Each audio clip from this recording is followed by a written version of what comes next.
Roots of American Democracy.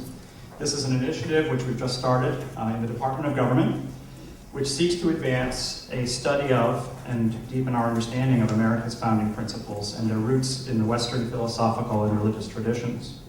Named for Alexis de Tocqueville, the 19th century French observer of America, the Tocqueville Forum will endeavor to emulate Tocqueville's sympathetic and penetrating exploration of the origins and the prospects of American constitutional democracy.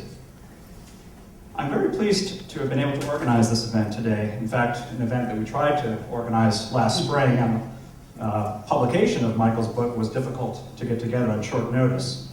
But to be able to at last bring this group together in this the second event of the Tocqueville Forum, which will be a consideration of the very fine recent book by my colleague in the Department of History, Michael Kazin, entitled A Godly Hero, The Life of William Jennings Bryan. I'm also very grateful to our generous co-sponsors of this afternoon's event, including American Studies, the Berkley Center on Religion, Peace, and World Affairs, the Department of History, and the Department of Government. In the year 2000, Karl Rove, the campaign manager of then Governor George W. Bush, announced his intentions that, were he successful, his candidate would be the 21st century version of that first president of the 20th century, William McKinley. Perhaps without at that time intentionally suggesting that he believed that a second President Bush would inaugurate a new period of American imperialism, what Rove clearly intended to convey through his comparison was the hope that a President George W. Bush would usher in a new era of long-standing Republican Party dominance that, in McKinley's case, lasted, with the exception of the presidency of Woodrow Wilson, from 1896 until 1932. Recent polls from the election in just under 2 weeks' time suggest that the comparison may not be borne out, and that Karl Rove may be no Mark Hanna. But what was equally striking about the comparison was how inapt it appeared to be if one considered the Democratic candidate against whom McKinley ran twice, the great commoner, William Jennings Bryan. Bryan was, among other things, among the great class warriors of American political history, a defender of ordinary citizens and ordinary occupations, a foe of centralized economic power and globalization in some form, a critic of imperialism and wars of adventurism, and perhaps above all, a defender of the Christian religious faith against what he saw as the immorality of modern creeds, such as, most famously, Darwinism. Certainly, among other things that one can say that candidates Gore and Kerry shared with Bryan is a party label and the fact that they both lost, like Bryan. Beyond those brute facts, the core feature of Bryan's appeal as a prophetic evangelical Christian populist agrarian during the two most recent elections was defined as the base of Gore and Kerry's Republican opponent. Michael Kazin clearly wonders what happened. How could the party of Bryan, which once wept over the call that they not be crucified by the Eastern banking powers on a cross of gold, become the base of a party that contains what were once quaintly called plutocrats? What happened to that vanguard, to the vanguard of the Democratic Party, that came to regard people in red states as fanatic yokels who, in the inimitable language of the liberal philosopher John Rawls, cannot be admitted to stand before the bar of reasonableness? Many Democrats now believe that they have to find religion in order to win elections. Can Bryan's party hope to do this if religiosity becomes part of the party's strategy and does not pulse in the lifeblood of the party? Would Bryan have recognized someone like Democratic National Committee Chairman Howard Dean, who, when he was asked to name his favorite book of the New Testament, responded that it was the book of Job? Or more substantively, when Democratic politicians, when pressed on an issue such as abortion, argue that private religious beliefs can and should have no bearing on public policy? One area where Kazin recognizes a continuity between Bryan's Democratic Party and today's Democrats is in their great faith in the power of government to change people's lives for the better. He is clearly right that Bryan inaugurates a substantial change of worldview among the Democrats, who until the late 19th century regarded centralization of political power as a great evil. The change of philosophy that Bryan inaugurated clearly was a reaction to the necessary role of government in the face of growing concentration of economic power. Kazin, in his conclusion, writes that, quote, starting in 1896, the Democrats ceased being the more conservative of the two major parties. Yet this is, I would suggest or submit, at least a curious statement, given that Bryan sought to empower the federal government to defend local economies and traditional practices of communities across America against the invasive influence of market capitalism. Are we to automatically assume that support for government activism should be understood categorically as liberal, or that the defense of the market is conservative? Bryan, I think for his part, shatters many of these assumptions and presents to our view and consideration in their most incipient form many of the fundamental debates at the heart of the American tradition that have currently, and I think somewhat simplistically, been subsumed under the often obscuring labels of liberal and conservative. I share Michael Kazin's view that to understand American politics today, it is necessary, among other things, to understand William Jennings Bryan and his legacy. And so I suggested to Michael, and he readily assented, that we endeavor to assemble a panel of scholars from various fields to help us unravel some of the complexities that Bryan represents. I'm very pleased to announce that not only have we assembled a panel, but a panel of distinction and eminence. Joining us today are scholars in the fields of American intellectual history, political science, and theology. We will begin with a very brief introduction by Michael, followed by 3 presentations, and then a response by Michael. I'm pleased to introduce in the order of their commentary, Wilfred, or as I know him, Bill McClay, the SunTrust Professor of Excellence in Humanities at the University of Tennessee at Chattanooga, and author of the book, The Masterless Self and Society in Modern America, as well as numerous articles in American intellectual history and politics in leading journals of scholarship and opinion. After him, we'll hear from James A. Morone, Professor of Political Science at Brown University and author of the books, The Democratic Wish and Hellfire Nation, The Politics of Sin in American History. Following him, Elizabeth McEwen, who teaches in the Department of Theology and in the American Studies program with special emphasis on American Catholicism and Catholicism more broadly, who is currently researching a book on religion and the national mall. But first, I would like to introduce to the podium Michael Kazin in order to share some brief remarks about the book itself, and in particular, the concerns that gave rise to the study of William Jennings Bryan. Michael Kazin is a distinguished member of Georgetown's Department of History, the author of many books, including The Barons of Labor, The Populist Persuasion, and America Divided, the Civil War of the 1960s, in addition to the book under consideration today, A Godly Hero. Please welcome me and join in to the podium, Professor Michael Kazin.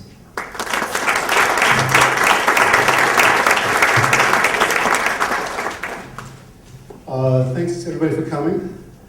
As I said to my grad students before this, you could either come and listen to us talk about Bryan, or you could go hear one of the great novels of the 20th century and 21st century, Vargas Llosa, who's speaking over in another part of this building, Gaston Hall. So I'm very honored that you came here instead. And thanks very much to Patrick for organizing this, having the idea originally, and organizing it, to Matt Sitman, graduate student in the government department, for doing a lot of the electronic legwork and other kinds of legwork as well. And also to James and Bill and Beth for taking part. It's a really great pleasure and a great honor to mix it up about Bryan, which is what I hope we'll do.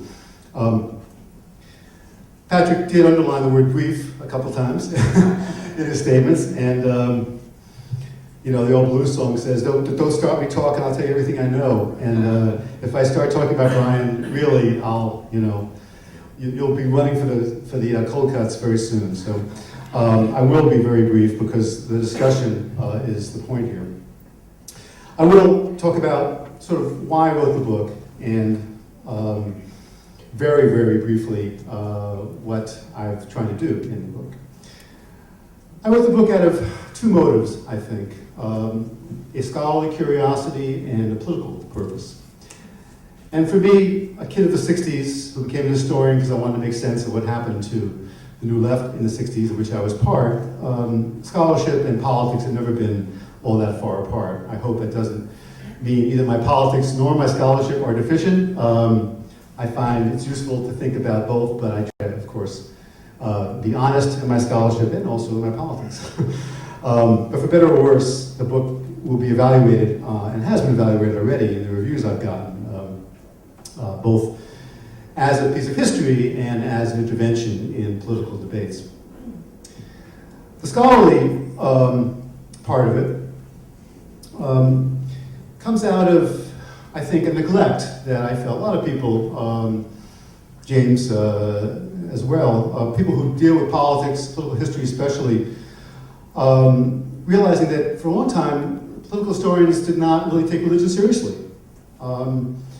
There were people who studied religion and there were people who studied politics. And especially in the history discipline, in American history anyway, there was a sort of a short period where people like Richard Jensen, some other people looking at the politics of the late 19th century and the early 20th century took the religious affiliations more than the beliefs often of voters in parts of the Midwest especially seriously as a way of explaining why Bryan lost in 1896 and why McKinley was able to forge a Republican majority for a few decades.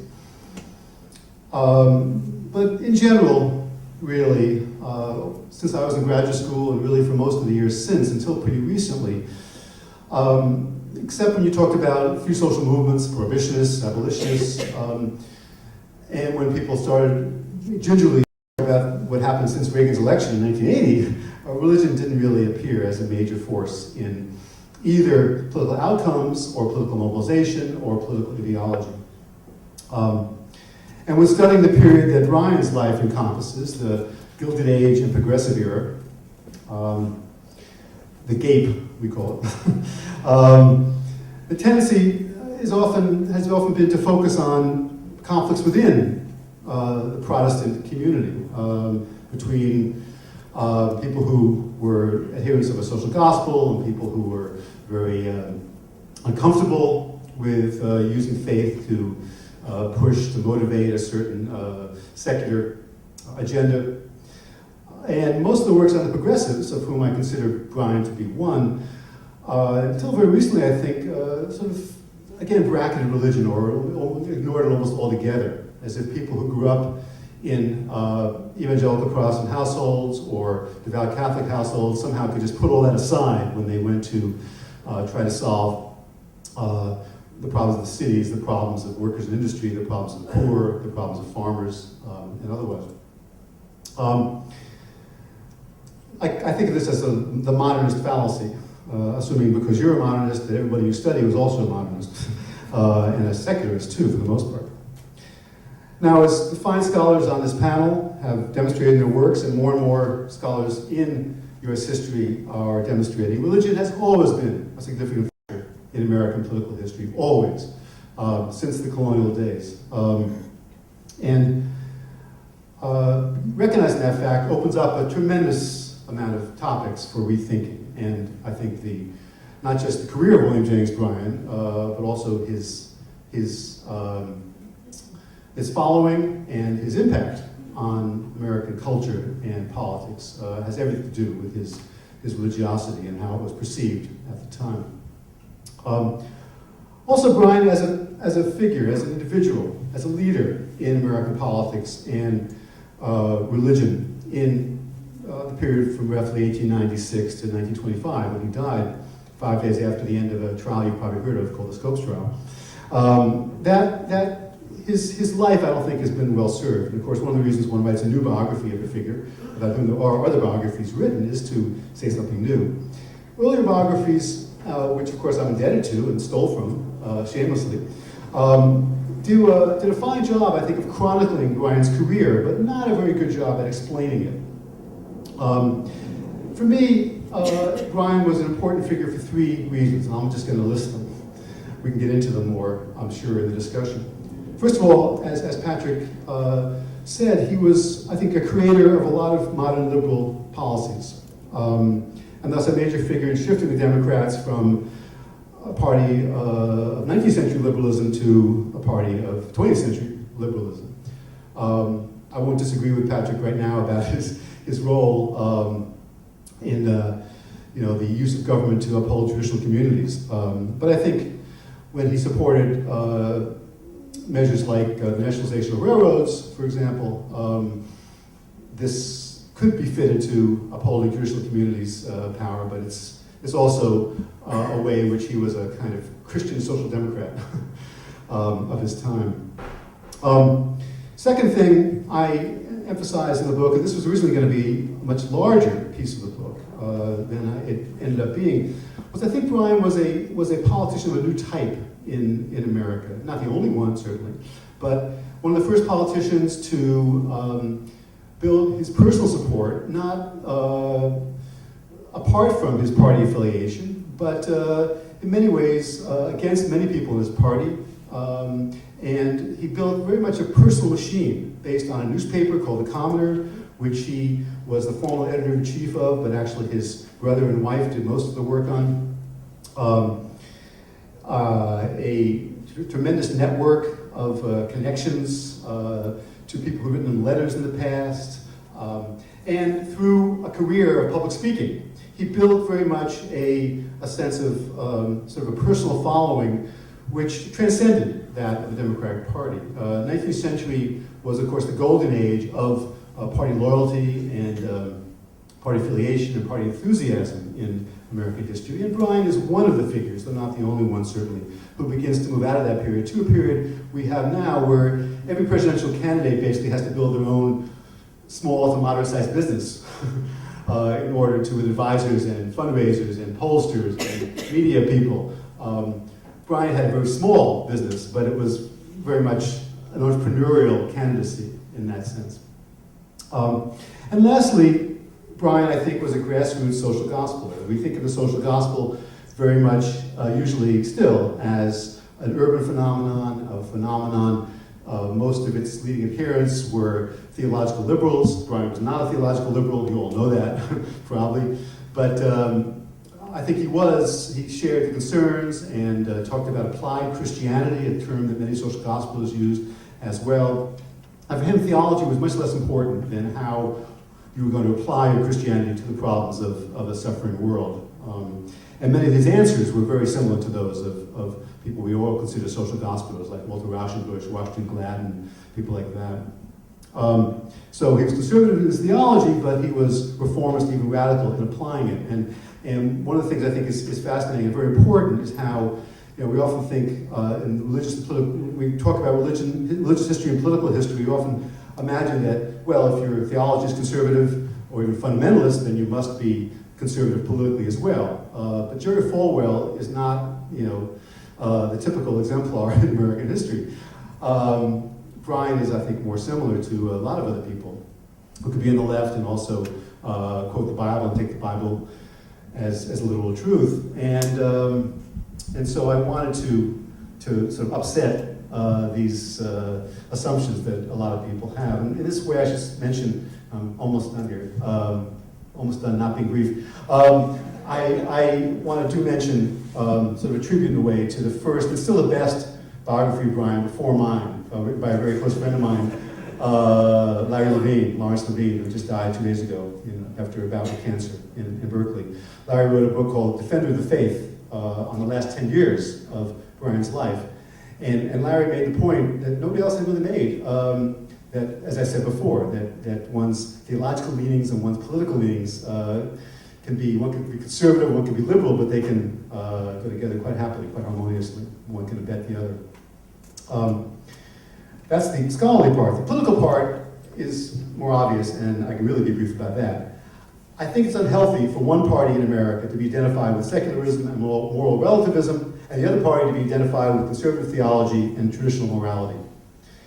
As a liberal Democrat, I think my party should appeal more to religious Americans, as both parties did before the culture Kampf of the 1960s and afterwards.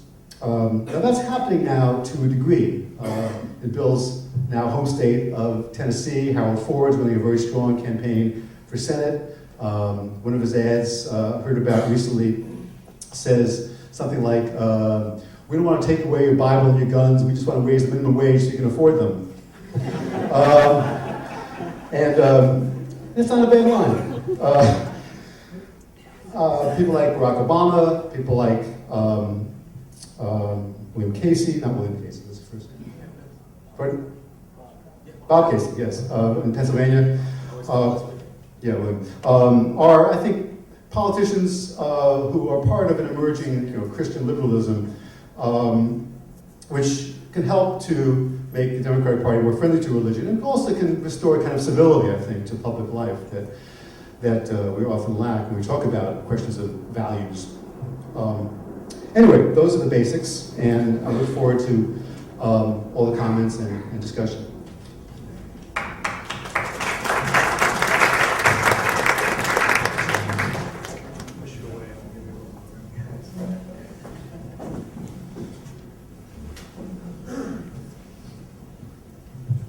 I really am astonished you all are here when you could be listening to Vargas Llosa, and I think that's a tribute to Michael, to your high regard for him and his work.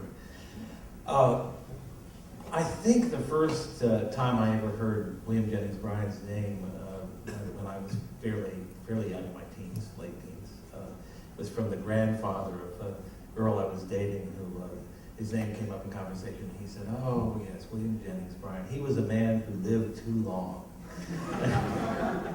And meaning he lived sort of past his time. That he was right for a certain era, but by 1925 in the Scopes trial, he was a fossil. He was a man out of his time. Well, coming as he does from a tradition that believes in resurrection and even second comings, I think it's appropriate that in Michael Kazin's biography, he's returned, and in fact, it's a book, I think, and a subject whose time has come. I can imagine somebody writing a book like this before, and in fact, Lawrence Levine's book, which I encountered in graduate school, has some of the initial kind of insights that you can get from this one, and didn't get a lot of attention. It's a book that has somewhat languished in obscurity. But I think the moment, for various reasons, is right for this. One reason is that I think, and Michael brings this out very well in his book, that a lot of our view of Bryan comes from H.L. Mencken, and H.L. Mencken's take on the Scopes trial, which H.L. Mencken's done a lot of damage in American history. He's given rise to all kinds of terrible imitators, op-ed columnists and the like, from every college paper in the land and some post-collegiate papers as well. And his view of fundamentalism, his view of religion, his view of the Scopes trial, his view of Bryan, to be right on target there, is I think one that has hampered a fuller vision of the breadth of Bryan's achievements, and to a lesser extent, but maybe more influential in our profession, figures like Richard Hofstadter have followed in a more restrained but perhaps more intellectually respectable vein. So in some ways, Bryan has languished in the shadow, the long shadow, as I think Mike puts it at one point, of the Scopes trial and of all of the after effects of that, which of course the play, which Inherit the Wind, which you've all seen, and forms probably your fundamental sense of what was going on in the Scopes trial, is a part. So, and I think add to that the fact that some of the issues involved, I find when I teach the American History Survey, it's very hard to get across why currency reform was such a fervent issue. And of course, Bryan's tends to be seen as a principally agrarian figure at a moment when the storyline of American history is transitioning to modern America. So he doesn't quite fit that. And indeed, one of the points of the book is his difficulty in getting a solid urban following for himself, although he certainly tried. So I think the book comes along at a time when the influence of the Mencken-esque view, our view of Mencken, in fact, I think has gone down considerably since we know so much more about his less attractive side. But of course, the issue of religion in public life, which is very much on the agenda now, I think also serves the purposes of a reconsideration of Bryan. particularly, although not exclusively, the interest on the political left in trying to find a way back to the reappropriation of some of those energies for purposes of reform. But let me just pay briefly a tribute to the book as history, because I think it's an extraordinary piece of work.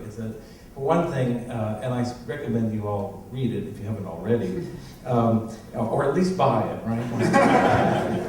That's what I always tell people.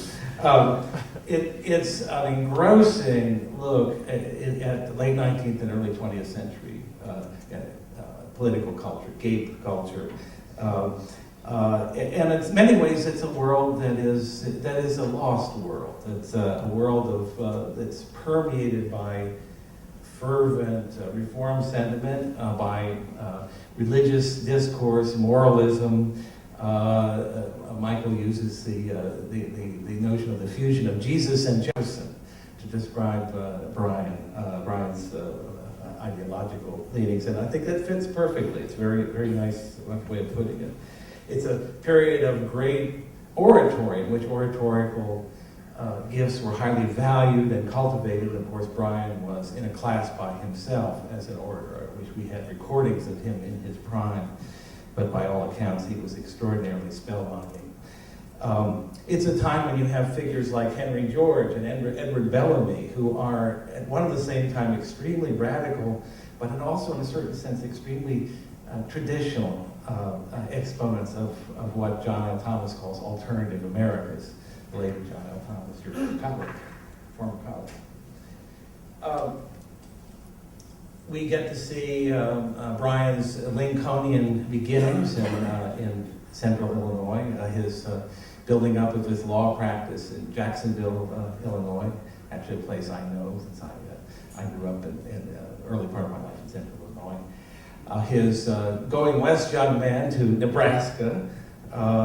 We see the 1896 Chicago Convention, and a very nice job of setting up the context in which his famous "You shall not crucify mankind on a cross of gold" speech emerges, and how deftly Bryan orchestrated it. He was no slouch as a kind of tactical politician. The book is very good in giving a sense of how novel Bryan's campaign for the presidency was. Really the first national campaign in which you have a candidate crisscrossing the country, giving speeches and generating an enormous amount of grassroots political excitement, which of course drops off. I mean, there's a kind of pinnacle that drops off, and it's reflected in the percentages of voter participation in the years after. I think the most astonishing thing to me, and I didn't expect to be surprised by this, is how frequently the book makes reference to Scripture. I mean, how frequently Bryan makes reference to the Bible and to scriptural concepts in his rhetoric. We would today, and I find my students react this way to the Cross of Gold speech, would find it outrageous that somebody would, talk about comparing, and then Bryan, of course, after he delivers this line, he stands for a full, 5 seconds in a crucifixion posture. You have to read the book to believe me that you won't find him a hateful figure in spite of that, but certainly somebody couldn't get away with that today. I actually had a passage I was going to read here it is. Yeah, just to give you a sense of this is one of about 100 examples, at least, that one could cite. This is at the 1912 Democratic Convention, where he's, having been nominated and run and been defeated 3 times, he's no longer going to be on the agenda, but he's still a power. Again, something I didn't really realize how much of a power Bryan still was until reading this book. And he makes a request to speak, and is granted it, and says the following. It suggests the following resolution. As proof of our fidelity to the people, we hereby declare ourselves opposed to the nomination of any candidate for president who is a representative of or under any obligation to J. Pierpont Morgan, Thomas F. Ryan, Auguste Belmont, or any other member of the privilege-hunting and favor-seeking class. And then, as shouts and curses mounted, Bryan added a second demand, the withdrawal of any delegates constituting or representing the above-named interests. He then concluded with a line from the Sermon on the Mount: "If thy right hand offend thee, cut it off." The party needs to cut off these corrupting influences to save itself.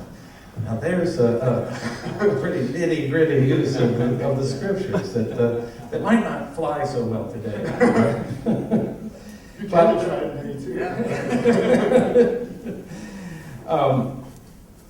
And there's also, I just should mention, there's a wonderful cover from a magazine called Judge that shows Bryan the blasphemer, and he's standing holding the cross of thorns in one hand, and the crown of thorns in one hand and the cross of gold in another. And it says the sacrilegious candidate, and I can't quite read it, but there's something below that says anybody who tramples on the name of the Lord doesn't deserve to be president. But the idea again is something that today would be Barry Lynn of Americans United for Separation of Church and State, who'd be coming out saying you can't speak this way. So there is a kind of interesting reversal that goes on there. We tend to think of Bryan, again, this is the historical tribute that I want to pay. The account of Bryan tends to be centered on three things: the 1896 election, his turbulent term as Secretary of State in the Wilson administration, and then the Scopes trial. And this book doesn't devote an inordinate amount of attention to those three things. It's a much fuller account, and what you see is his continuous involvement in the transformation of the Democratic Party. That's not something that happened in one or two big bumps, but that it's a constant movement. And the thing I like the very best in the book, there's a chapter that's right in the center. I wanted sort of a Straussian thing. It's right in the center of the book, called Bryan's People. And it really is an attempt to capture the kind of constituency that Bryan drew to himself in all of its diversity. And by the way, the book is pretty unsparing in pointing out the ways in which Bryan doesn't hesitate to draw on reactionary forces, and then particularly on the issue of race, he doesn't cut a heroic figure, to put it mildly. But moving on from this wonderful chapter on Bryan's People, let me just conclude by quoting you something. I want to read something. This is from John Dewey. It's an article that John Dewey wrote in 1922 in the New Republic, that bastion of fundamentalism, called The American Intellectual Frontier. And it's a very interesting essay because Dewey, I think, betrays an inkling, more than an inkling, of the same kind of concern that Michael says motivated him to work on the book. And that is his perplexity at or his frustration at the problem represented by Bryan. That Bryan, on the one hand, was a rallying point for many of the best features, what he regarded as the best features in the American Reformed tradition, but that he was also tied to what Dewey called obscurantism and intolerance in religion and in his campaign against science. So let me read you this passage that is about the followers, about Bryan's people, which I think captures some of the dilemma that we're, I hope, going to wrestle with today. And I'll conclude with three questions that I hope we can talk about at least one of them in the discussion. This is Dewey in this 1922 essay. What we call the middle classes are, for the most part, the church-going classes, those who've come under the influence of evangelical Christianity. These persons form the backbone of philanthropic social interest, of social reform through political action, of pacifism, of popular education. They embody and express the spirit of kindly goodwill towards classes which are not at an economic disadvantage, and toward other nations, especially when the latter show any disposition toward the Republican form of government. This group has formed a solid element in our diffuse national life. It has been the element responsive to appeals for the square deal and more nearly equal opportunities for all. It has followed Lincoln in the abolition of slavery, and it followed Roosevelt in his denunciation of corporations and aggregations of wealth. It followed Roosevelt, I'll cut it off there. Anyway, it's very high praise for the very people who are Bryan's people. And yet, there's a problem that someone like John Dewey, who's an advocate of science, an advocate of secular rationality, faces in trying to make common cause with these people. So the three questions I want, and I think these are all questions that are raised very directly by Michael Kazin's book, and that he himself raises. Question one, which is more important? Which was more important? The promotion of the greater social good with as broad a consensus as possible, or the defeating and debunking of religion as a form of, quote, obscurantism and intolerance? Second, which was more in accord with a warmly democratic ethos, the disparagement or marginalization of fundamentalists, or a willingness to set aside some points of difference in an effort to make common cause on other, more urgent points of agreement, such as those that Dewey cites? And finally, is it really the case that the broad agenda, this is really the Levine question too, is this really the case that the broad agenda of social and political liberalism requires a commitment to theological liberalism as a prerequisite? If not, then why has so much effort been expended against theological orthodoxy? Why has it been more important for progressives to discredit the Bryan of the Scopes trial than to celebrate the Bryan of the Cross of Gold speech, the man who transformed the Democratic Party?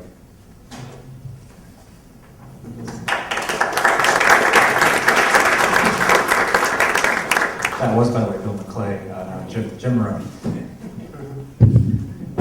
Well, thank you for having me. This is a real, I don't think we need this, do we? If you have any trouble hearing me, just wave your hand. But you're laughing, so I think maybe you're hearing me. It's a pleasure to be here surrounded by these crests. I can't quite pick out which is my family crest, but I'm sure it's up there. I want to start by noting, just putting this book in a little bit of context, in Michael Kazin's context. He's engaged in what I like to think of as the Marcus Garvey Project for Democrats. Now, you remember Marcus Garvey. He told African Americans, be proud of the things others despise about you. Wear your true selves on your proudly, and people will come to reflect you. So here goes Michael. He's embracing what people despise and mock about the Democrats. First, the 1960s. His book of the 1960s suggests, not so bad, I kind of like the 1960s. And having escaped with his life on that project, he's decided to try to rescue William Jennings Bryan from the condensation, whoops, missed that word, didn't I? From the scorn of history. Bryan, as we just heard, is a very complicated character for Democrats, for liberals. Because on the one hand, he's this marvelous, great populist, the great commoner, the man of the Cross of Gold speech, the iconic leftist. And in a time when Democrats have lost populism, now the populists are all on the right. My hometown newspaper, the Manchester Union Leader, likes to speak of, paraphrasing just slightly, Chardonnay-sipping, re-gobbling latte liberals. Bryan weeps. What happened to the speaking for the masses, for populism? So that side of Bryan, every Democrat, every liberal, every leftist looks at with yearning. And yet there is this Scopes trial, the guy who was trying to defend a literal reading of the Bible, the fundamentalist, arguing with modernity, an icon not of democratic populism, but of, say, the cranky right. It was bad enough when the evangelicals had withdrawn from politics and just seemed people washed aside by modernity, as Hofstadter characterized them. But now that they're back and in a ruling coalition is even worse. And that Bryant is also described in this book as a man with baggy pants and a growing paunch and heavy perspiration. And you don't say he had a heavy beard, but if I read the pictures right, that's what it looks like. But the unkindest cut from the second Bryant, of course, is Inherit the Wind.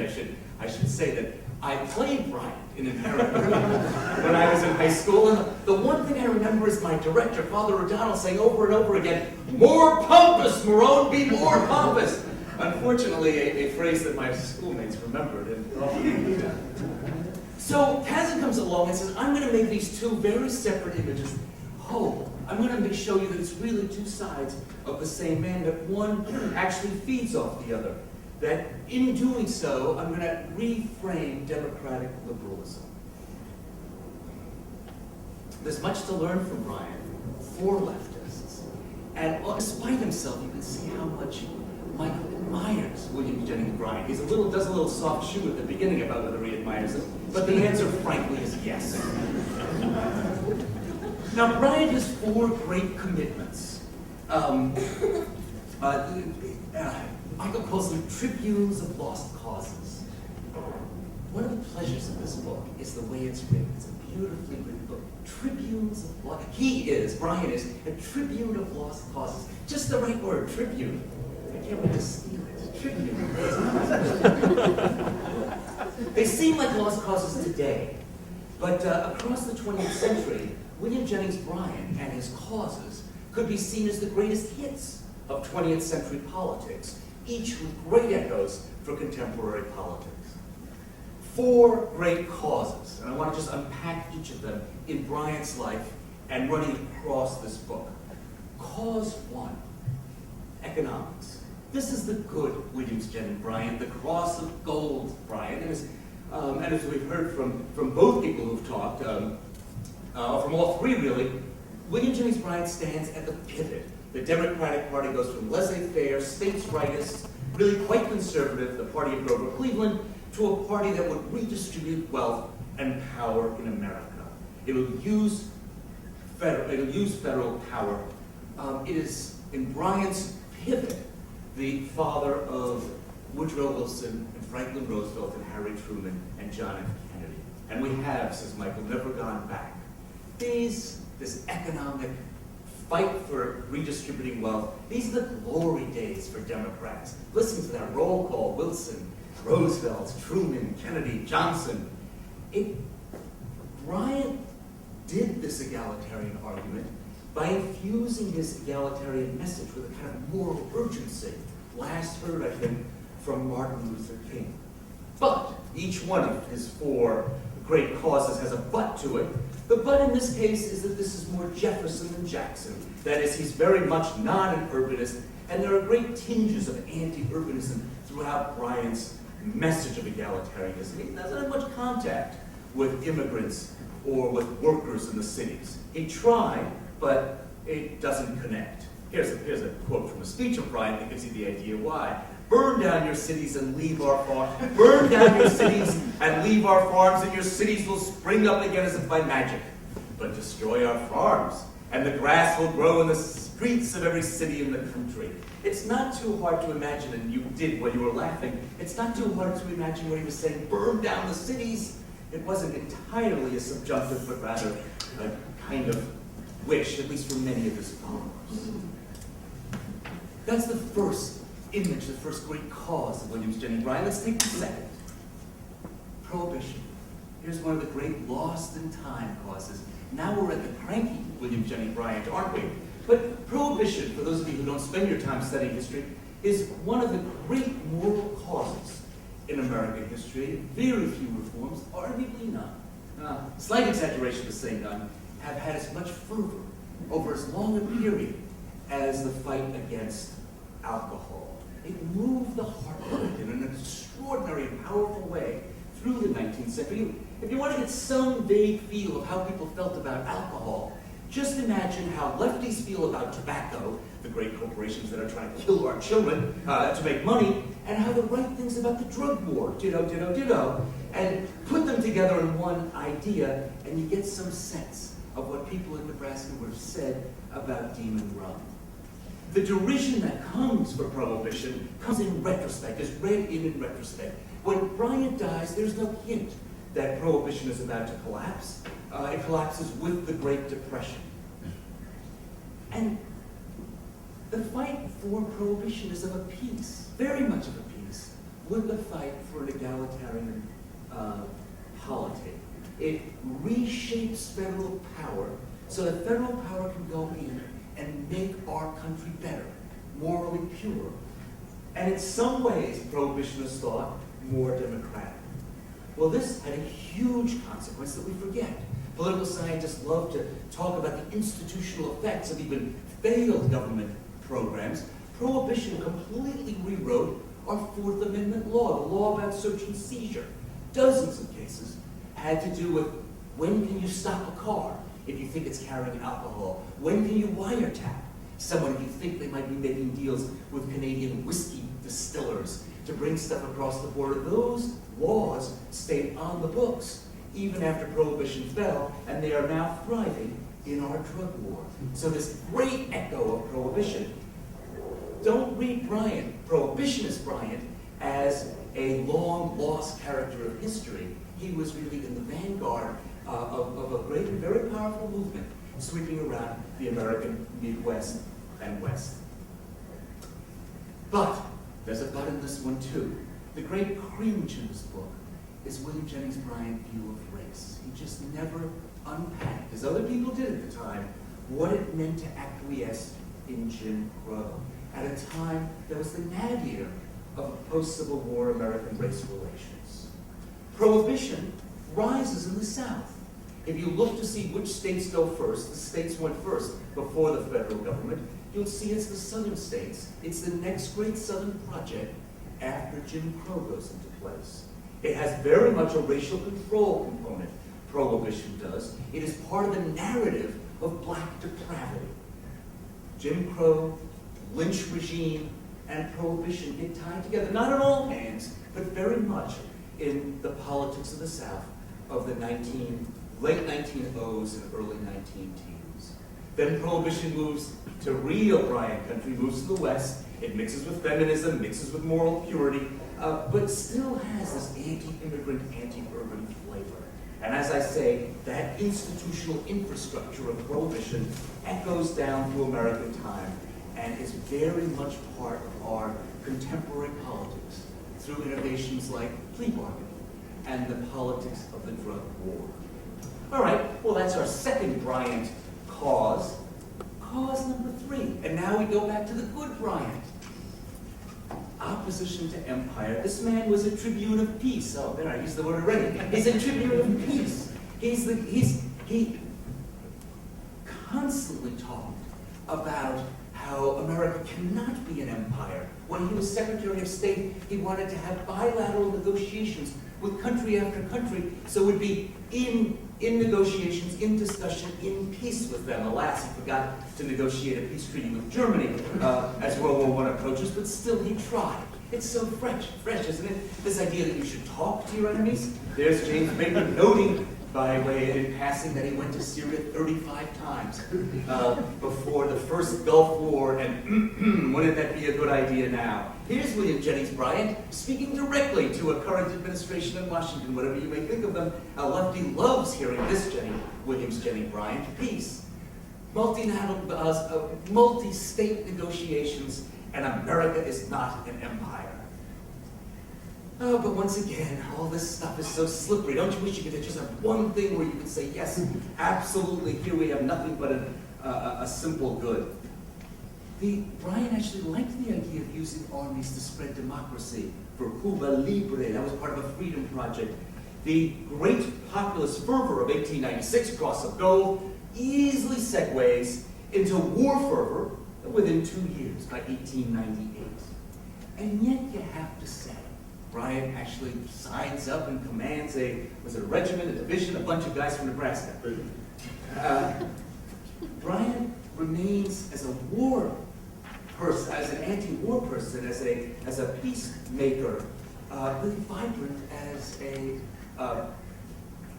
premonition of democratic politics. And finally, we come to his fourth cause, and the hardest one for lefties to swallow today, as everybody has said, Bryan the evangelical. This frames all his reforms. Egalitarianism for Bryan is not about self-interest, it's about morality. All morality, he says, is dependent on religion, and all his causes are moral causes. There are multiple versions of this at the time. Rauschenbusch is another social gospeler, more classic social gospeler, who's saying forget about intemperance, forget about unchastity. It's inequality, it's injustice. Those are the true sins. The Catholic workers are going in another direction. But the key point about Bryan is that when he says he's against inequality, he's framing it in a larger moral statement. It's not just him, it's God. God's against inequality. And now we come to the heart, to the soul of Michael's message in this book as I read it. And he's got it right there on the early pages. The pieces running through the book, the fight against inequality, the fight for prohibition, always the fight for peace and the evangelical reform, they all reflect the same, I think, book's punchline. And that's this, to quote Michael again. We lack politicians, today this means, we lack politicians filled with conviction and blessed with charisma who are willing to lead a charge. Today, Bryan would weep. His greatest hits, I've suggested his great themes, could be read as the greatest hits of 20th century politics. But today, they do look like lost causes. That first one, in egalitarian, the fight against inequality. There's lots of statistics for this. I'll give you one. In 1960, the average CEO made 26 times as much in America, 26 times as much as the lowest paid worker in a Fortune 500 firm. Today, depends on your study, but it's somewhere between 350 and 500 times as much as the lowest paid worker. What would Bryan say to that? Well, you know what he'd say. I should add, in Japan, it's still close to 26-1, not here. The moment that change became clear in the late 80s, as the inequality began to yawn in the United States, along comes a cynic, a skeptic, to write us a morality play, Oliver Stone. In Wall Street, he has the villain of that piece, Gordon Gekko, make a speech that says, greed is good. Well, it was meant as sarcasm. But duh, everybody missed the sarcasm. Business Week has a headline, is greed good? As if it was a proposition to be debated, not a critique of American society. That is to say, irony and self-interest are no replacement in politics for deep conviction. I'm not an evangelical, but I understand the importance of conviction. And just a couple, I was invited to comment on the current situation, so let me just say very briefly the current resonance of that. I think the great tipping point for Democrats in recent times was the Clinton health reform. Here was a moment that seemed to be vibrant with conviction. But I remember the first time Donna Shalala, the Secretary of Health and Human Services, came forward to defend the Clinton health reform. First question at the press conference, I got good health insurance, why should I pay more for someone else? Can you imagine William Jennings Bryan? What he'd said, it would have something to do with the Beatitudes, with the Sermon on the Mount, or right and wrong. Shalala, oh, you won't have to pay more, because you see, we worked out the program so that it'll be cheaper for everybody. I remember doing an interview with CNN, and before I went on, the producer said, please don't tell me it's going to be cheaper for everybody. I actually think it might have been, but that was not the story. It's really in your interest to pay more for those 36 million. No, I don't think so. There is another way they could have gone. Clinton himself, when he gave his great healthcare speech in the fall of 1993, it's a brilliant speech. For 7 minutes, his teleprompter isn't working, and he's just winging it beautifully. It almost reminds you of Bryan. He talks about the man whose daughter gets sick, man and woman whose daughter gets sick, and they lose everything. They lose their house, they lose everything because they can't afford treatment. Very moving, great conviction. As time went on and the debate heated up, Republicans started writing memos to one another. We know what those memos said. It said, look, if he succeeds, Clinton succeeds in this reform, it's the new Social Security. The Democrats will once again be defenders of the middle class, kill the thing, but make sure our fingerprints aren't on the body. And they succeeded, largely out of the incompetence of the Democrats. And then the Republicans rewrote the story. Not that we were afraid this would pass because it would be such a powerful reform, but that it was so incompetent. Thank God the Republicans saved the Republic from the crazy big government Democrats. And know what happens. The Democrats acquiesce into that rewriting. They never quite had it. Oh, one last thing to say about that. If you read Bill Clinton's book, and it's a long read, a very different biography than this one, hard to get through.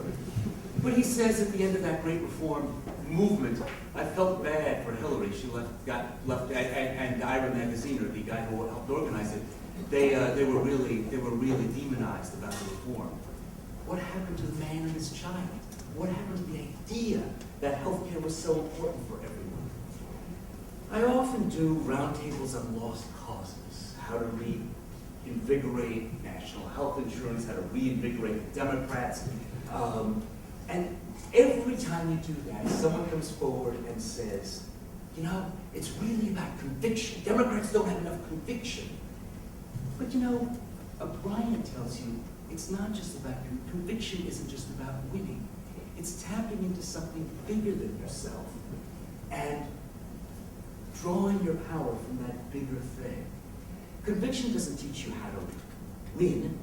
It teaches you how to lose. How to lose and preserve the cause that you were fighting for. I think that's Bryan's great legacy. He's the great loser in American politics. And yet his legacy echoes. 3 times running for president. Imagine, John Kerry, twice more. But what he stood for won't survive. I'll say one last thing, just in closing. I've already gone over my time, so no time for questions. I'll take one of the 3 questions that's already been posed. For those of you who don't do both politics and history, we're often asked, what's the difference between people who do politics and people who do history when they look at historical material? And the answer goes something like this. Historians really like, every moment has both a unique and a universal feature. Historians like to say, we never stand in the same river twice. Indeed, we don't. And historians get their prizes for understanding what's unique about every moment. Political scientists, we don't like uniqueness. We want to know what's universal in every moment. So we're always extrapolating. Oh, yes, you never stand in the same river twice. But you know, that fishing hole last year, that's still pretty good this year because of the geography and the structure of the river. The great pleasure for a political scientist, I'm a political scientist, the great pleasure in this book for a political scientist is this book is never written to say, hey, I'm going to extrapolate lots of themes. It's all this fine detail about William Jennings Bryan, but you can just hear the echo to the present day. There's lots to take out if you are invited to a roundtable on that great lost cause, how to save Democrats today. Forgetting. Actually, I don't know Michael Kazin at all. Patrick Deneen called me a couple of weeks ago and said he needed a girl for later on this afternoon. I understood his pain, and I said, you know, President Clinton's spirit, the common good, and so on. So here I am. I'd like to begin with a word about our sponsors. I understand that Georgetown's new Tocqueville Forum seeks to advance the study of Americans' founding principles and their roots in the Western philosophical and religious traditions, et cetera, et cetera. Tocqueville was indeed interested in religion in America. He sent a letter home in 1831. He hadn't been here very long at that time. And in that letter he said, Sunday is rigorously observed in the United States. I've seen the streets barred off in front of churches. He said this all in French, of course. During the divine service, the law commands these things imperiously, and public opinion, which is much stronger than the law, obliges everyone to show himself at church and to abstain from all diversion. But Tocqueville also saw a considerable distance between the appearance of the thing and the reality. And he says, and yet, unless I am much mistaken, there is a great depth of doubt and indifference hidden under those external forms, the church-going form. Political passion and irreligion do not mix here as they do with us in France. But for all that, religion has no more power. So politics and irreligion, not here, but for all that, religion has no more power in the United States than it does in France. Tocqueville recognized that Protestant tradition had provided, quote, a very strong impulsion to the American project, but it was a legacy which he said is now diminishing every day. Faith is evidently inert, he said. Go to the churches, and he stipulated, I mean the Protestant churches, and you will hear morality preached. Of dogma, not a word. And he found that the moral instruction of the churches was entirely conventional. It contained nothing which can at all shock the neighbor, nothing which can arouse the idea of dissent. In America, one follows a religion as our fathers took medicine in the month of May. It doesn't do any good, one seems to say, but at least it can do no harm. So it seems useful for the members of the Tocqueville Forum Roundtable to Rescue the Democratic Party to ask, did Tocqueville get it wrong? Was he in the country too short a time to recognize the enduring elements of revival and reform that swept the country in the 25 years since Timothy Dwight had urged the young members of the Holy Club at Yale? For years I've been urging that we form one of those here at Georgetown, but so far not. To go west and win America for Christ. Did his Catholic sensibilities cause him to overlook the powerful engine of social formation represented in Protestant attention to public morals? Of course, the answer is no. Tocqueville caught on very quickly. By the time he published the second volume of Democracy in America in 1840, he had come to much more expansive prescriptions for religion and politics in America. I think that's why we're having this forum under the Tocqueville auspices, and I think it's charming that Michael Kazin follows Antonin Scalia, two good Georgetown folks with similar ideas. Tocqueville's keystones, his prescription for religion and politics, were dogma and, I say here, a good delivery system. First dogma, there is hardly any human action, however private, which does not result from some very general conception that men have of God, his relations with the human race and of the nature of their soul, and particularly of their duties to their fellows. It is therefore of immense importance to men to have fixed ideas about God and their souls and their duties and so forth. And then he talked about the delivery system.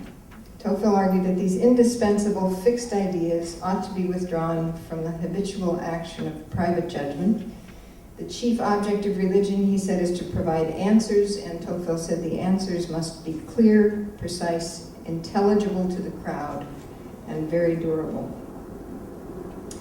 Now, let's imagine Tocqueville in the press box at the Chicago Coliseum in 1896. Maybe he's reporting for Le Monde. What does he make of William Jennings Bryan and his devoted followers? These people, I don't know. They are somewhat inbred. It's xenophobic. Is their family tree? It doesn't fork. They don't take the showers so much. Is he heartened to see the public work that evangelical Protestants are doing? Does he wonder at Bryan's strange composite voice? How does he report the character of Bryan's following? Fortunately, we have a Tocqueville stand-in this afternoon to help us advance these questions. Professor Kazin spent years trying to understand the religious roots of American culture. He used to be much taller when he was younger. It's worn him down. He has worked hard to induce others from the secular left to pay attention also. He thinks an opening toward religion can reanimate the Democratic Party and revitalize progressive liberalism in the United States. In this book, Kazin presents the fruits of his labor in the form of a layered biography. He brings us Bryan, a character perhaps more interesting in Kazin's retrospect than in real life. A simple character who spent very little time in New York or LA and who asked very few questions as far as I can tell. But Bryan had answers, and those answers were what Tocqueville called for. They were clear, precise, intelligible to the crowd, and very durable. He preached a plain recipe for religion and politics. The Bible provided clear and distinct ideas. White Bible readers provided the muscle for a movement of social gospel reform, aimed at taking power from the plutocrats and returning it to the people, Bryan's people. Gifted with a voice and a pen and notable political skills, Bryan won party nominations and lost presidential elections in legendary fashion as he went about helping to change the way the nation conducts itself under God. His list of credits is extensive. You've heard a great deal about them this afternoon. In the end, he also became a fierce opponent of Darwinism, giving his full voice to a well-founded popular fear that those who supported evolution would also support eugenics and misuse science as a weapon against the weak. Bryan also consistently refused to support equal rights for African Americans and cheerfully overlooked the enduring racism of his own practice and that of millions of his followers. These followers, the so-called common people, form the second level of this layered biography.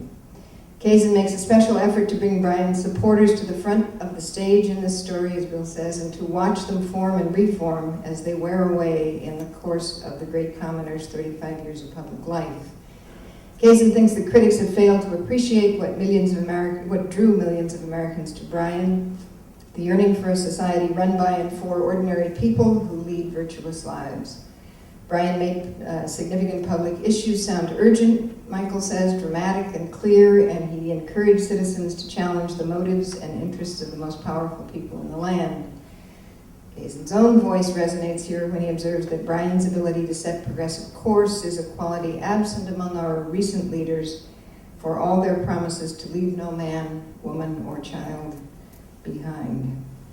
It seems evident that Kazin's biography of Bryan is also a biographical sketch of the Democratic Party as it struggled to gain and keep national power between Reconstruction and the New Deal and beyond. Kazin's effort to create space in public memory for Bryan's Bible-centered reform politics is also an altar call. You heard it again this afternoon.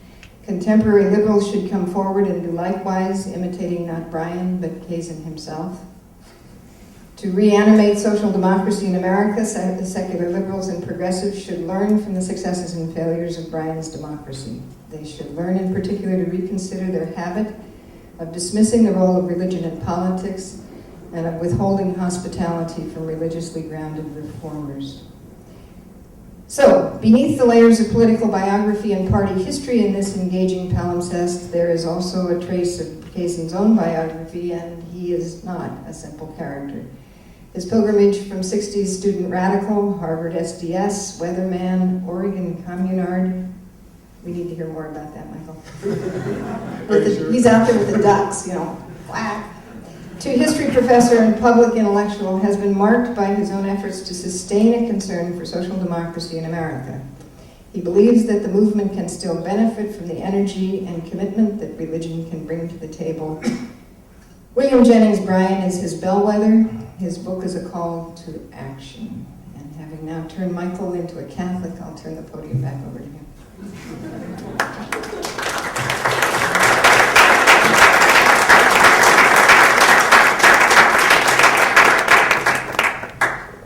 Michael's graciously agreed, since we're approaching somewhat around the end of our time, give those of you who sat patiently through this an opportunity to raise questions if you want to reiterate some of the questions that you heard or some of the challenges. We have a microphone here at the center of the hall. You can simply stand up and shout it out.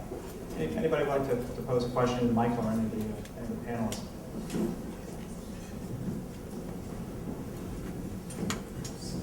Would turn on? Yeah. Is that better? I can sing a song now?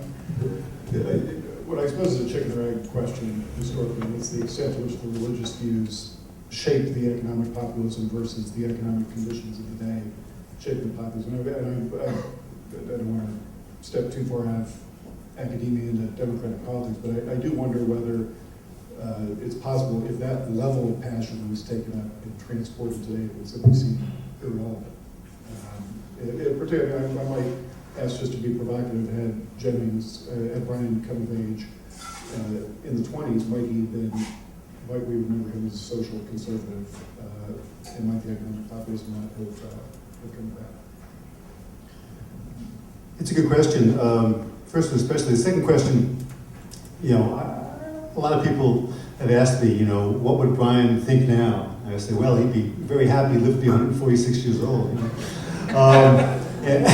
And that's the problem with, of course, historians hate counterfactual questions because, I get them from journalists a lot, and they're fun to think about, but then what can you tell? What can you know? Because obviously he would have had different ideas and had different experiences and everything else. So I'll just put that one aside if you don't mind. But the first question, and I think you're right that for him and for a lot of people in the 19th century, especially, and some in the 20th century too, it was very hard to separate the religious roots from the secular roots. That's why I called somewhat, puckishly, the first chapter, The Romance of Jefferson and Jesus.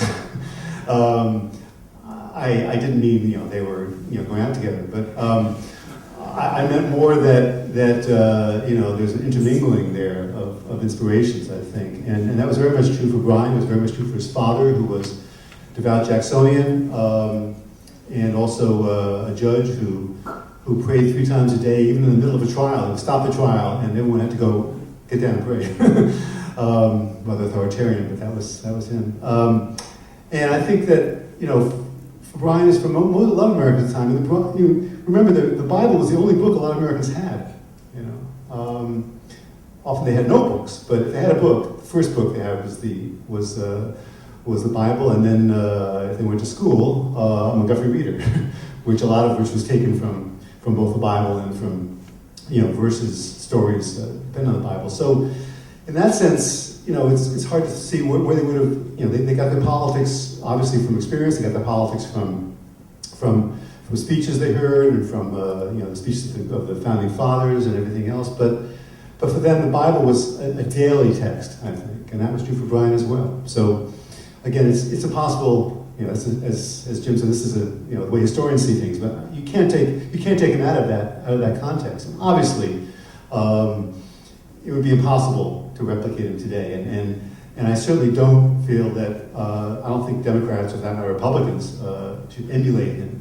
But I think we can learn from, as Jim said, a sense of conviction based on the only moral text that he knew. We saw Jefferson as a moral text too, but of a very different kind, and sort of a second order from the Bible. Could I just say the name of his wife out loud before we break up? His wife's name was Mary, and she was pretty awesome and had a law degree and all that. I think if they lived today, she'd probably smack him around a little more than she did. Yeah, his wife, among other things, learned German, so she could translate articles on social policy. Germany at the time was way ahead of the United States in terms of social policy and ideas. And Bryan knew Greek and Latin because you had to know Greek and Latin to go to be an educated person in the 19th century. But he didn't know German, and his wife also got a law degree in order to help him with his legal practice. And she edited the newspaper. She was quite an amazing woman. Unfortunately, her politics was probably a lot more conservative than his. She didn't seem to care very much about the issues so much as that he succeeded.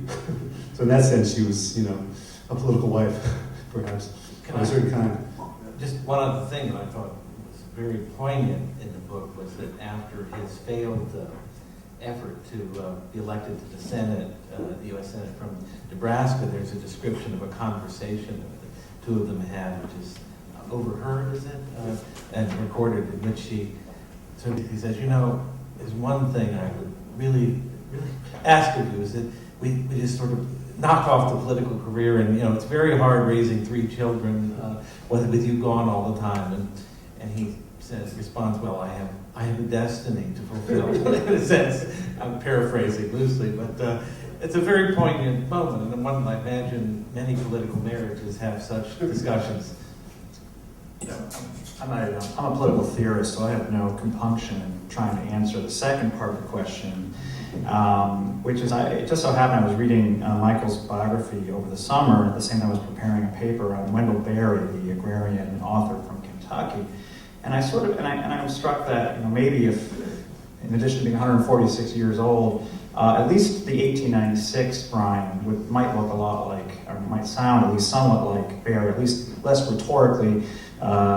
Berry's, let's say, less rhetorically, has fewer flourishes, but shares the sense of a kind of populist agrarianism, kind of a strong hostility toward kind of the creed or gospel of the free market as always and everywhere, providing unmitigated boons for people, a trust in the common sense of ordinary citizens rather than what was the word used? Condensation toward them. And if any of you have read, he had a full-page ad after the believe the initiation of the war in Iraq, a thoroughgoing critique of what he regards as American imperialism. So I think that you find some people that share a kind of Bryan-esque sensibility even writing today, and I guess I would point you to the writings of Wendell Berry as one representative of that.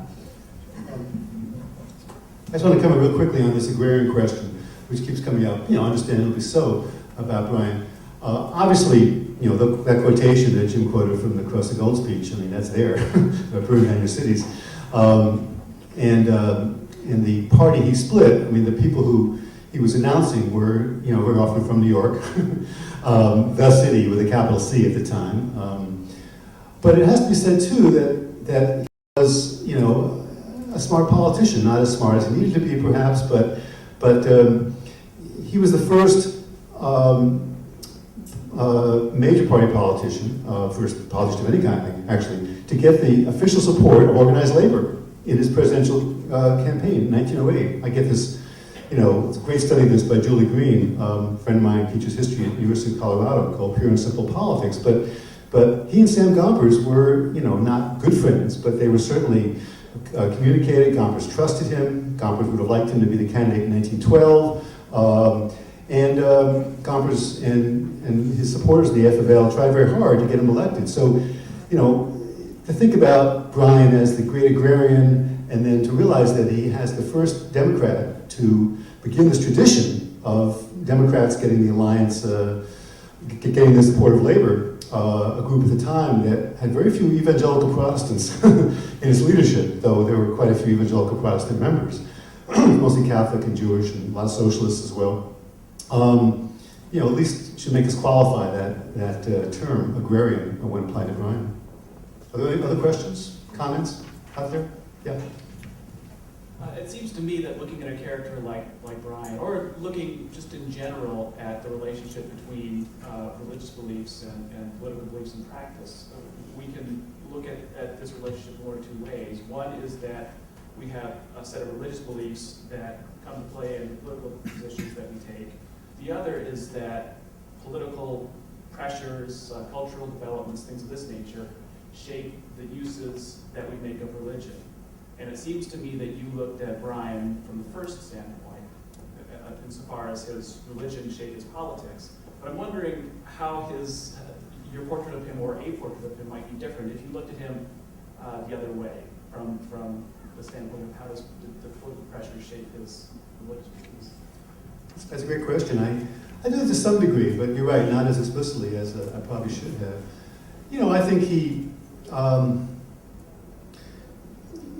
did lean a lot on Beatitudes. He did lean a lot on some of Proverbs. He clearly was he knew the Bible, a lot of it by heart, and he was clearly finding those passages, like any good preacher does, which underline the point he wants to make, whether metaphorically or more directly. And so in that sense, I think, and clearly also he was so concerned to motivate, the particular issues he cared about, that he often, would in his mind sort of rewrite passages of the Bible. For instance, when he came out for prohibition, which he didn't do until he stopped running for president, by the way, because he realized a lot of the base of his own party would have opposed him on that, and did oppose him in Nebraska, actually. He had to answer the question about turning water into wine. And there was a big debate about this among prohibitionists at the time, but he just said, well, of course that was metaphorical. He didn't really mean wine. He meant, the juice of the grape, and that, if it fermented well, that was the problem. and so throughout his career, he would again choose the passages he really wanted. When there was a big debate among theologians, which was a hot debate about premillennialism and postmillennialism, and the postmillennialists tended to be, most social gospels are postmillennialists. The kingdom of God is coming soon. After we make the world a better place, then Jesus will return. And of course, premillennialists were devoted to Book of Revelation and talk about the seven seals and this whole dispensationalist idea. Bryan Bryan said at one point, he said, we shouldn't worry so much about the second coming until we can get more people to believe in the first. And that was a very political statement, you know, really, because he was concerned to unite the Christian community as much as possible. In fact, the Bible-believing community as much as possible. In the Scopes trial, for example, he wanted to get a Jewish attorney and a Catholic attorney on the prosecution team because, you know, we all read the same Bible, we should all defend it together. So in that sense, he was very different from a lot of fundamentalists. Could I just jump in? Yeah. Another way to kind of think about that question about how does the culture affect his religion is to read a good story. And I was thinking of one by Marilyn Robinson. Do you like Gilead? Some of you don't know that story. It's a National Book Award Pulitzer last year. That tells the story of Presbyterian ministers, 3 generations of John Ameses. And the second John Ames is William Jennings Bryan. And I think Mike stole most of his stuff from Marilyn Robinson, actually, that came out last year. Without reading it, that's amazing. Yeah, well, revelation. So there's a way to kind of look at Robinson's she's writing about a guy in Iowa in the Midwest, reconstruction of that ethos to kind of think how the culture shapes the character. Can I just add one? I'm sorry, I'll just quickly to this because it's such a good question that how politics shapes religion. First, on the post-millennial thing, the argument is Jesus comes back after 1,000 years of peace and harmony, and we have to create that. And what makes it so deeply political is the United States itself as seen as a great step towards that progress. So what we're doing here, the revolution, the abolition of slavery, and therefore the emancipation of man, as it was seen, those are part of the pageant of the Bible. So the extent to which American political history, as they read it, and religion are intertwined is really a striking feature of 19th century politics. And then just one more quick point. I love your thing about how does politics change religion. It particularly speaks to the present moment. Martin Luther King that's my version of who's the most like William Jennings Bryan. Boy, it's all about economic reform and God. Although he sort of downplays the God thing, but there sure is a lot of Bible in there. And then all of a sudden, somehow, the Bible thing gets lost. And I think the way it gets lost is by a simple political move in 1973. I don't want to knock Roe v. Wade as a piece of Supreme Court work, but its political effect was to demobilize the left morally because it drew this liberalist political theory, it drew this line between private and public sector and says this is about privacy. And so whereas the left, back when Michael was a student activist, was all about moral argument, the left became organized around Roe v. Wade and about defending people's privacy right. And what happens to the right? They reacquaint themselves with the moral tradition. I think that's a great example of just your point, how a political move can change the moral alignment of our politics. And that's my vision of how the left demobilized as making moral arguments, not necessarily religious arguments. So, there's actually 2 people. Why don't we just take all? Why don't we go with Chuck first, and then we'll take the question. Yeah, I'm glad that Professor McClay raised Marilyn Robinson's work because in some ways I've been thinking of her as one of the most important theologians writing in the Bryan vein in a long time. If you read the recent contemporary, if you read the contemporary this month's Harper's Magazine, she takes on Richard Dawkins, this kind of radical. It's very interesting. Actually, Terry Eagleton takes him on in the London Review of Books too, which is an interesting exchange. But I actually want to talk about the empty space in the middle of this, which is Scopes. I mean, everyone has mentioned Scopes, but then walked embarrassingly away from it as if you had broken wind. It seems to me that Scopes is actually a much more complicated story, and I think I get this from both Professor Kazin's book and also from Robinson's own work. Scopes, of course, is not just a matter of, as Mencken described it, a bunch of yahoos. In fact, I teach at UVA, I come from Charlottesville, Virginia, where Buck v. Bell was decided in the late 20s. Buck v. Bell is, of course, the eugenics decision by the Supreme Court, which then becomes the blueprint for the Nazi eugenicists.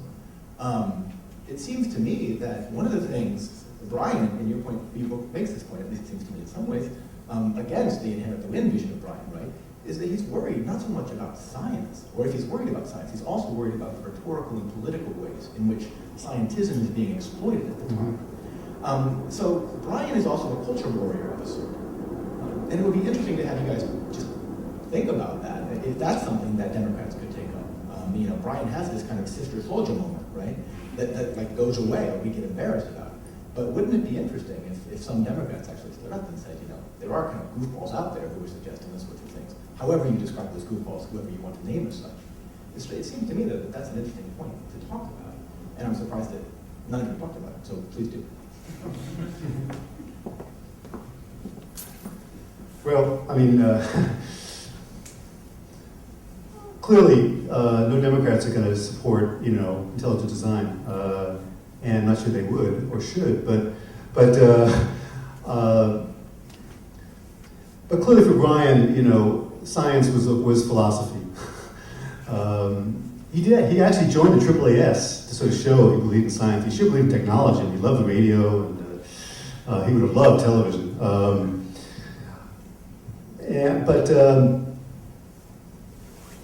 For him, the problem with Darwinism was all combined with the problem with Nietzsche, with the problem with German militarism. It was the Darwinists more than it was Darwin. I mean, he read Darwin, of course, and he would find verses he wanted to verses. That's interesting. He would find lines that he didn't like more from the Descent of Man, of course, than from Origin of Species, because Darwin himself was changing his views, as we know, between those two books. But he would take on. He loved to go to universities and argue with university presidents and professors about this. In that sense, he was a little bit like a sort of Bill O'Reilly, but a lot smarter and less of a bully. But I've been on a Raleigh show, and I hung up on him once. He hung up on me the other time. So lots of fun. I think that's both. It doesn't vindicate him, but it puts him in that context. But it also makes him less of an admirable figure. I mean, I don't buy the Inherit the Wind image at all. And that was, of course, as many of you probably know, based more on McCarthyism, inspired by McCarthyism, that play and movie, than it was by anything that happened in the 20s. But at the same time, I mean, he really did believe that what the majority of people in a school district wanted taught should be taught. And I think I have a problem with that as an intellectual.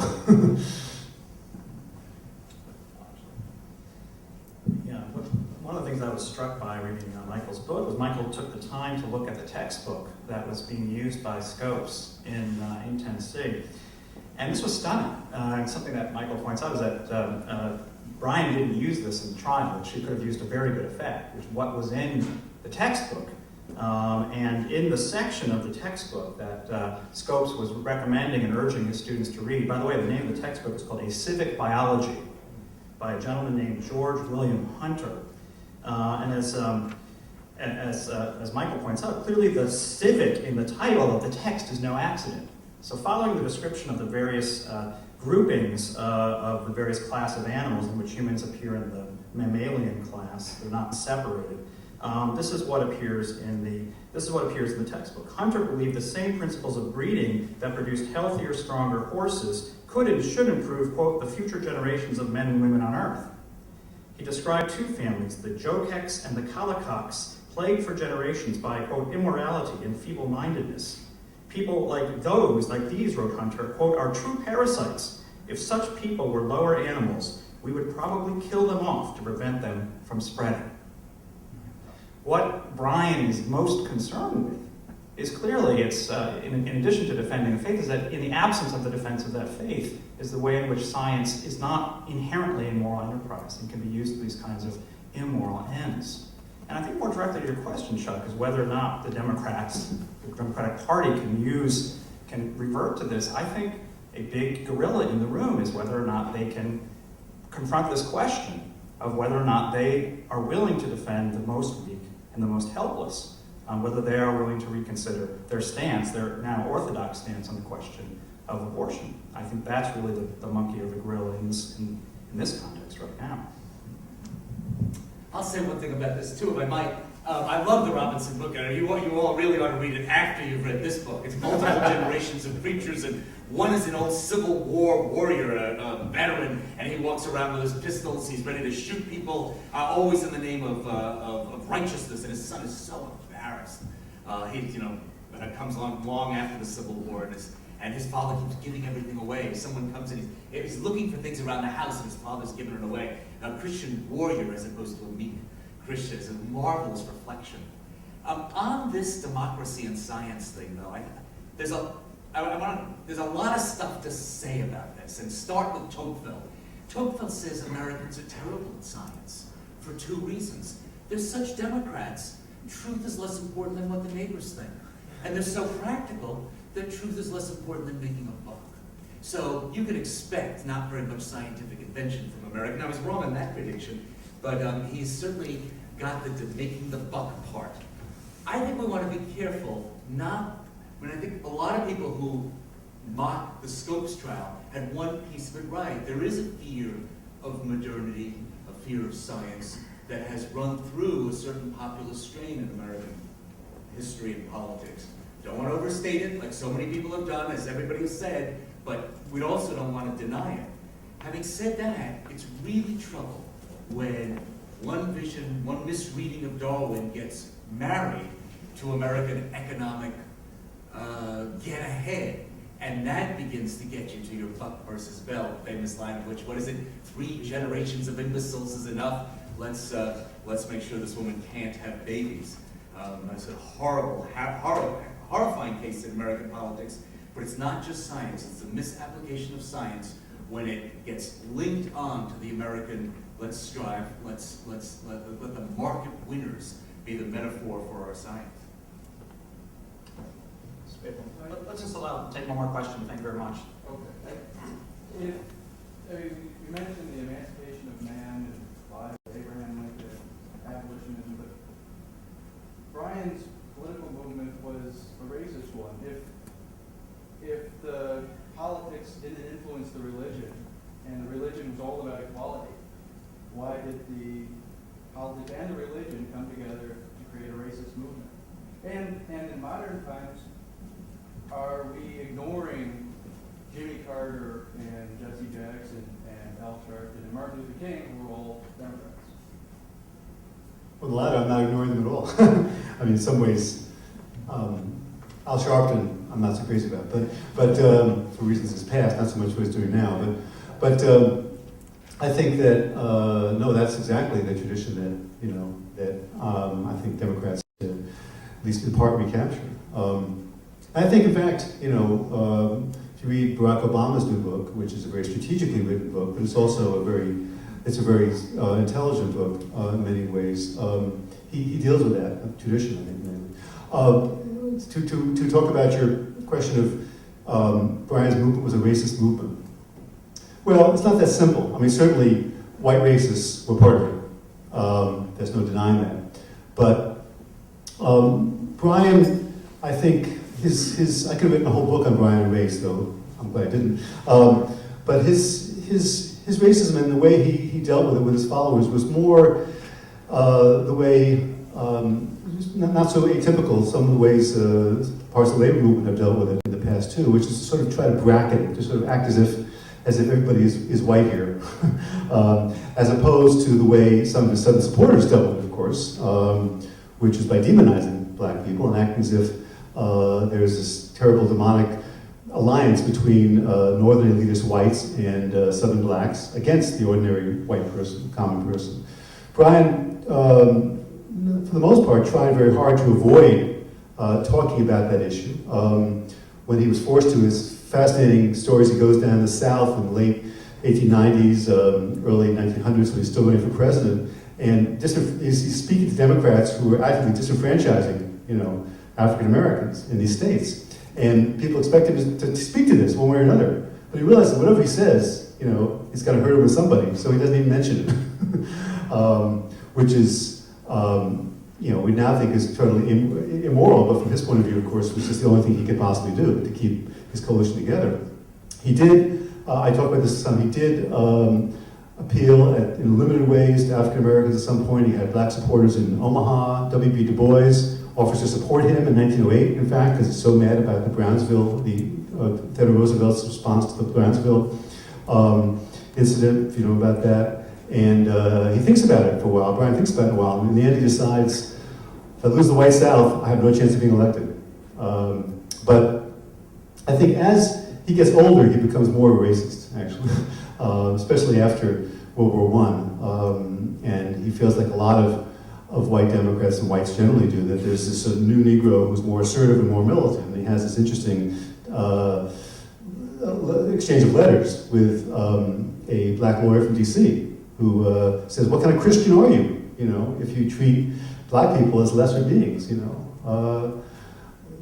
you really, did you really read, what Jesus says in the Gospels? I mean, don't you believe in equality? And Bryan's response is very weaselly. He says, your angry response shows why so many people are suspicious of black political power, that you're not being reasonable about this. So, I think, yes, his movement included a lot of races, but was race the primary motivator for people in that movement? I don't think so. Was it one of the motivators? Yes. I mean, this is the whole question of whiteness. Is a lot of historians and people in cultural studies and have raised in recent years. And I would say, whenever you talk about whiteness, you also have to think about the regional and class and religious hostilities and divisions that are very alive at that time. And thinking about Bryan's coalition as primarily united by whiteness is as simplistic as thinking about them as being united primarily by hating the big cities. There are parts of it in both ways, but in general, it wasn't on his. He wanted it to be on his agenda as little as possible, and that's a different kind of immorality than actively supporting race baiting. I would just say one more word about that the history of the Democratic Party, certainly from 1932 to 1964, but you can really say from 1896 to 1964, is an agonized history around the question of race. Very agonized. For the simple reason that, and by 1932 it's perfectly clear that Democrats ought to be, for all their philosophic reasons, in support of African American demands in the South. And yet they face this agonizing choice. We know what's right to do, but it undercuts us politically. That is to say, our power base is the Democratic Party in the South, very conservative, very racist, and these liberals in the North who are not racist. And for the liberals in the North, this is one of the most agonizing choices in American history. It comes up year after year. What do we do between knowing what's right and winning power? And it's just this huge thing, because the day we say, yeah, we're going to support what we know is right, civil rights, is the day we lose the South. And that's the day we lose our majority. They went to Franklin Roosevelt again and again, civil rights activists, and said, please, would you just say lynching's like not a good idea? And Roosevelt said, no, I can't do that. The Southerners get pissed. It's not till John Kennedy's in 1963, not in 61 when he's been president, but 63 that he finally says, okay, I just can't hold out anymore. As Lyndon Johnson signs the Civil Rights Act in 1964, he says, there goes the South, there goes our majority. He knew what was happening. He just couldn't hold back the moral imperative. It's one of the most fascinating stories for people who study American politics, this horrible schizophrenia for Democrats. And less longer, too. I mean, in the 50s, the great liberal hero Stevenson, the great hero Richard Hofstadter, I mean, he has a deep Southern senator as his vice presidential candidate in 52. He has Kefauver in 56, and he actually, I'm not sure what the current wisdom on this is, but some people argue that he actually lost the black vote in 56 to Eisenhower because he just refused, to take up the issue. This is 8 years after the 48 convention, which Dixiecrats walked out. So it, it takes a movement, and it took a movement. Yeah. Well, thank you very much. We have some refreshments in the back. I invite you to join us. You can approach the panelists informally. Please let us thank our 3 men and 1 girl, especially Michael Kazin.